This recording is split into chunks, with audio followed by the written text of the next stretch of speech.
Hello friends, આજે આપણે જામનગર મહાનગરપાલિકાની જુનિયર ક્લાર્ક કમ કોમ્પ્યુટર ઓપરેટરની જગ્યાની વાત કરશું.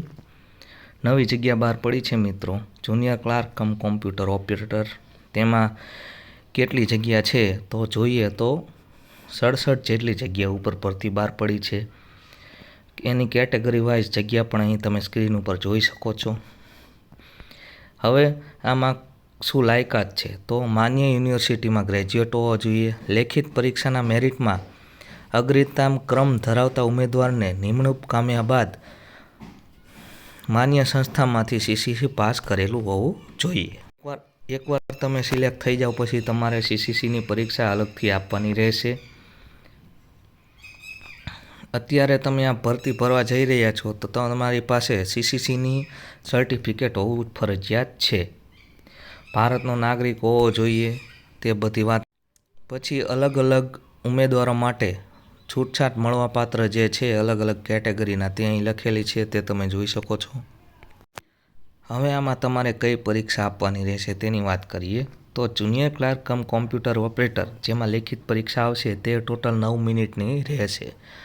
તેમાં સિલેબસ છે ગુજરાતી વ્યાકરણના 20 માર્ક, અંગ્રેજી વ્યાકરણના 20 માર્ક, કોમ્પ્યુટરના 30 માર્ક, એટલે ટોટલ જોઈએ તો 70 માર્ક થઈ ગયા. હવે ગુજરાતનો ઇતિહાસ, ભૂગોળ, સંસ્કૃતિ, ભારતનું બંધારણ અને કરંટ અફેર તેના 30 માર્ક. ટોટલ 100 માર્કનું પેપર રહેશે અને 90 મિનિટનો સમયગાળો રહેશે.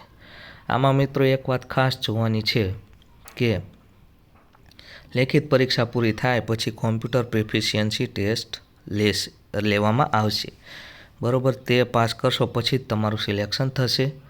5 ગણા ઉમેદવારોને કોમ્પ્યુટર પ્રોફિશિયન્સી ટેસ્ટમાં બોલાવવામાં આવશે. અને ખાસ વાત એ છે મિત્રો કે અહીં માઇનસ સિસ્ટમ રાખવામાં આવેલ નથી, એટલે માઇનસ માર્ક છે નહીં. પછી જે લોકો મહાનગરપાલિકા જામનગરમાં લાંબા સમયથી ફરજ ઉપર છે, કોન્ટ્રાક્ટ બેઝ વર્કર, તેમને 35% લેખે વધારાનું વેઇટેજ આપવામાં આવશે. તો આ એક ખાસ જોવા જેવી વાત રહી. હવે ફીની વાત કરીએ તો ઓપન કેટેગરીના વિદ્યાર્થીઓ માટે 500 રૂપિયા ફી અને અનુસૂચિત જાતિ, જનજાતિ, એક્સ સર્વિસમેન જેવા વિદ્યાર્થી માટે 250 રૂપિયા ફી રહેશે. તો આ તો આખી માહિતી. આશા રાખું છું તમને વિડીયો પસંદ આવ્યો. વિડીયોને લાઇક, શેર અને સબસ્ક્રાઈબ કરવાનું ભૂલશો નહીં.